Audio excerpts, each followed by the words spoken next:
Merci Seigneur. Quelle introduction glorieuse à cet événement. Notre Dieu est puissant et sans plus tarder, pour la prière d'ouverture, j'aimerais faire appel à son serviteur, l'apôtre Timothée Kabasele, qui va s'avancer pour nous faire la prière d'ouverture. Nous l'ovationnons pendant qu'il s'avance et nous l'encourageons.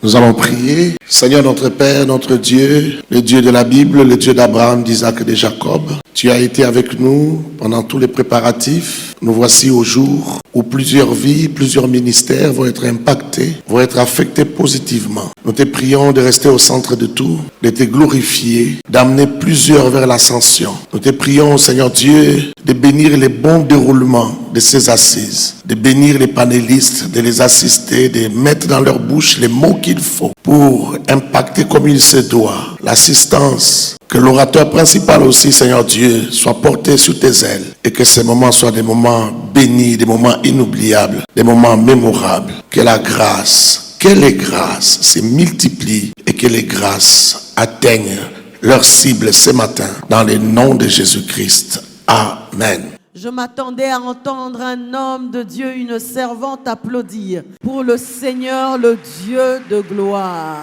Nous sommes ici réunis 100% hommes de Dieu, 100% entrepreneurs. J'aimerais, mesdames et messieurs, que vous m'aidiez à accueillir à celui-là l'apôtre Timothée Kabasele pour le mot de circonstance. Mesdemoiselles, mesdames et messieurs, à vos titres et qualités, bonjour. Shalom frères et sœurs dans le Seigneur. Voilà, nous vous recevons dans ces merveilleux cadres au nom du REPAF et au nom du Seigneur Jésus. Je commençais par dire REPAF, bien que tout à l'heure je vais parler du REPAF. REPAF parce que lorsque nous avions commencé les préparatifs de ces assises, c'est comme ça que nous nous appelions, c'est comme ça que s'appelait. Mais au jour d'aujourd'hui, nous parlons de REPAR, c'est-à-dire les réseaux des pasteurs du royaume. Amen. Aujourd'hui, nous vous recevons ici dans ce cadre parce qu'un homme a eu une vision et de cette vision est né le souci de travailler pour les frères. Des frères d'armes, des compagnons d'armes qui sont dans les ministères, qui parfois dans leur ministère souffrent des finances difficiles à trouver pour faire avancer les travail. C'est donc partant de ces soucis que de telles assises sont organisées, pas seulement ici, dans le monde. On était dernièrement à Atlanta et dans d'autres villes. Il vous parlera,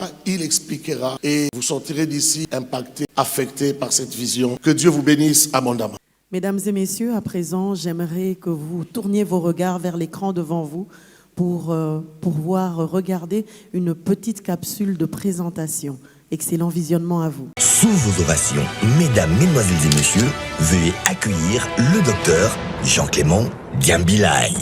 Amen. Je voudrais avant toute chose rendre grâce au Seigneur pour ces assises. Je bénis vraiment le Seigneur pour la présence de chacun des hommes de Dieu ici présents. Alors, l'apôtre Timothée Kabasele nous a déjà parlé un peu du réseau. Le pasteur Timothée venait de vous dire tantôt, à qui je voudrais vraiment, avant toute chose, féliciter. Il a été à la manette pour l'organisation dans la ville de Kinshasa. Je suis pasteur, mais je suis entrepreneur à la tête de plusieurs entreprises. Et le Seigneur a mis dans mon cœur pour que je puisse partager avec les amis, les aînés, les pères, pasteurs, même les fils, en leur disant que c'est possible aussi de les faire. Notre objectif, c'est que nous voulons avoir au moins des hommes de Dieu qui comprennent que c'est possible de servir Dieu et d'être aussi entrepreneur, de travailler,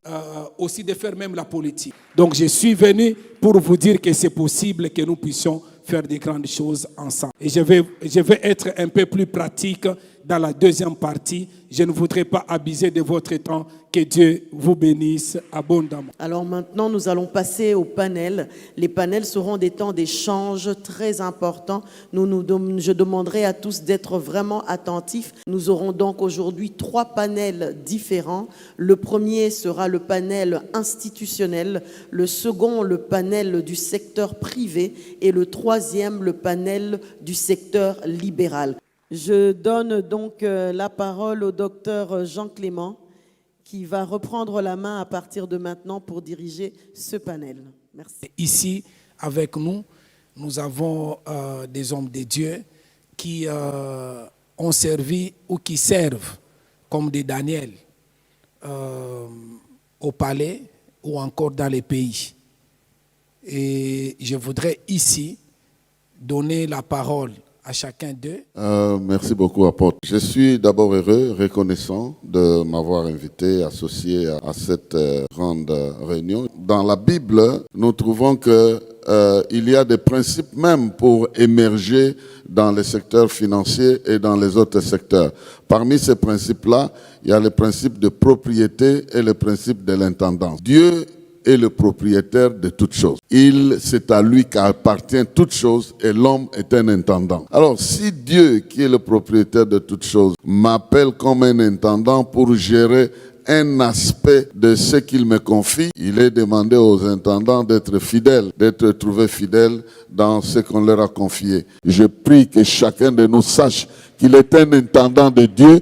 Et en tant qu'un intendant, Dieu doit avoir donné quelque chose à gérer et à exploiter. C'est à nous maintenant de développer les mécanismes, comment nous pouvons fructifier ce que Dieu nous a donné à partir de notre intelligence jusqu'au bien matériel. Merci beaucoup. Merci, c'est un honneur. Je suis, comme l'a dit l'apôtre Jean Clément, le pasteur Freddy Chembo, je suis directeur général de l'agence de pilotage, de coordination, de suivi de convention, de collaboration signée entre la RDC et ses partenaires privés. Il est important que l'on sache que lorsque les enfants de Dieu sont aux affaires, on a des résultats différents. Donc un chrétien, ce n'est pas quelqu'un qui a laissé son cerveau à l'entrée de l'église pour n'avoir plus que des versets bibliques, mais c'est quelqu'un qui a un cerveau capable d'être ingénieur, capable d'être ambassadeur, capable d'être directeur général, capable d'être président de la République. Un chrétien peut aller à tous les niveaux de responsabilité s'il comprend que son cerveau ne lui a pas été confisqué à la conversion. Que Dieu vous bénisse. Merci beaucoup, Dr Djambilay. Un honneur de me retrouver parmi les panélistes. La vision finale de Dieu, c'est que le royaume du monde soit le royaume du Seigneur. Tout dépend de la vision que vous avez reçue de la part du Seigneur. Chacun de nous a reçu une vision de la part de Dieu. Arrêtons de parler en langue du matin jusqu'au soir. Quand tu as fini de parler en langue, qu'est-ce qui est dans ton cerveau? Est-ce que Dieu t'a retiré le cerveau? Non. Tu es ingénieur, tu es professeur, tu as une formation quelconque. Fais en sorte que la grâce que tu as de la part du Seigneur, mets cette grâce au profit du cerveau que Dieu a fait que tu développes et que tu sois celui que tu es. Merci beaucoup. Merci beaucoup, apôtre Dr Jean Clément, pour cette initiative. Une conférence comme celle-ci est une inspiration de Dieu. Je crois que c'est une convocation divine. Tout salarié, tout pasteur qui reçoit quelque chose ou qui fait une activité dispose d'un capital. $100, c'est un capital. $1000, c'est un capital. 2000, 3000, ce n'est pas la taille qui qualifie l'argent pour qu'il soit appelé capital ou pas. Donc, c'est la fonction de cet argent. Donc, la confusion, c'est que quand on demande des millions, on attend que Dieu donne des millions, mais Dieu te donne $100. Il prend les millions, il les met dans $100. Donc, en résumé, je résume par une phrase. Nous avons déjà lancé notre coopérative d'épargne et de crédit et vous êtes le bienvenu. Que Dieu vous bénisse. Nous sommes venus parler de comment être 100% homme de Dieu et 100% entrepreneur. En tant que membre d'une communauté, où que tu vives sur la terre, ici en RDC, tu es béni. Parce qu'il y a beaucoup de problèmes à résoudre. L'esprit là que tu as reçu, c'est pour te permettre de manifester Christ, quel que soit l'endroit où tu es. L'entrepreneuriat, ce n'est pas seulement pour subvenir à tes besoins, mais c'est pour que tu sois le modèle. Donc, engage-toi à devenir un centre d'excellence. Que Dieu te bénisse abondamment.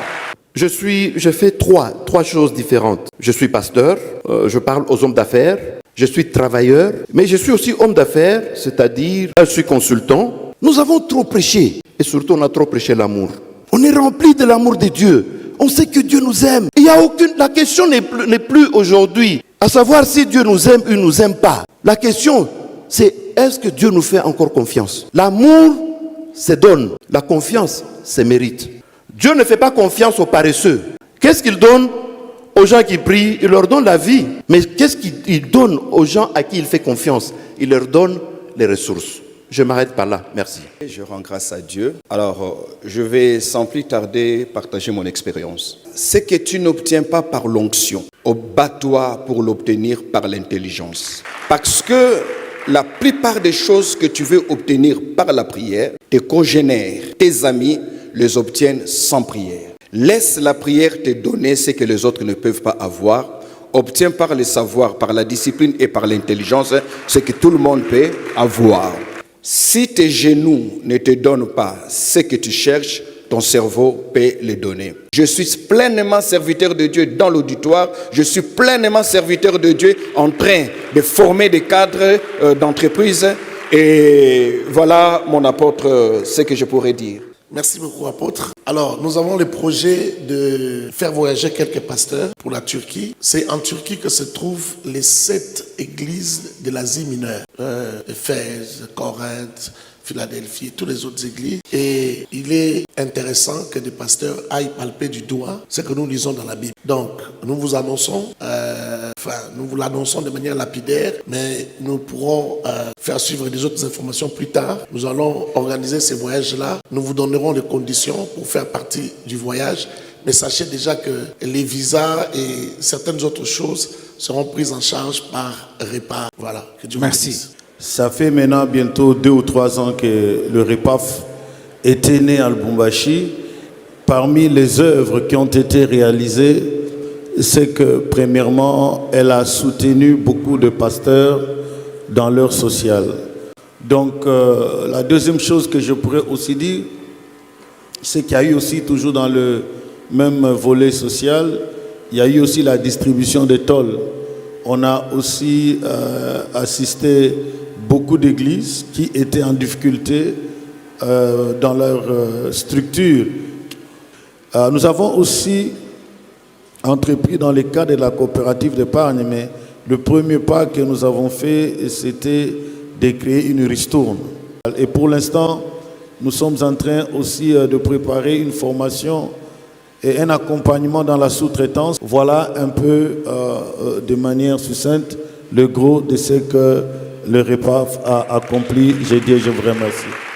Alors que nous sommes à la fin, on va se tenir debout tout en invitant les patriarches Jean Bosco, Kindomba, de nous accorder la bénédiction. Que l'Éternel vous bénisse. Que l'Éternel vous accorde sa grâce. Que l'Éternel fasse luire sa lumière sur vous. Particulièrement, Seigneur, bénis notre fils, notre frère, notre ami Jean Clément, et lui et toute sa famille. Qu'il plaise au Seigneur de nous bénir tous. Au nom de Jésus. Amen.